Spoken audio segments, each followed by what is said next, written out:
Museum piece. And the last time the Cubs won a World Series, there were 46 stars on the American flag. That was 81 years ago. Tonight, there are stars throughout the heavens of Chicagoland and everywhere that Cub fans keep the faith. Tonight in Montreal, the quest for the clincher. Top of the second. Sean Dunston's on first. Rick Rono with a triple.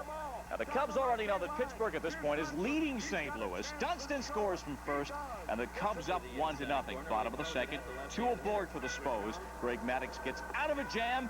In the second, he also got out of another one in the third. 6th inning, Sandberg on second, Dwight Smith with a blooper, a single to left.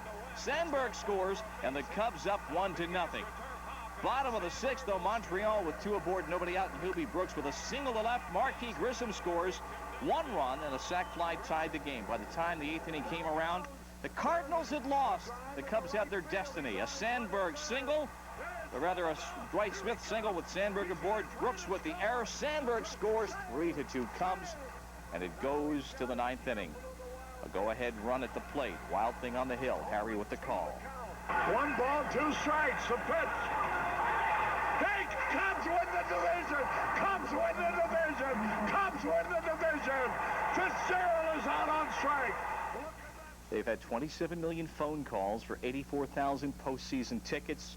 They'll have to use those tickets because the Cubs open the NLCS Wednesday night at home, probably against the Giants. And oh, by the way, today, Buck Rogers was told he will be retained next year as Montreal manager. But this Cubs team, 9-23 in springtime, only the second Cub team in 12 years to go over 500. Also that 84 team that came within a game of the World Series. The preseason talk in this division never centered around the Cubs and rarely mentioned them. And why should it? Last year, the Cubs finished 24 games behind the Mets. Tonight, sweet vindication.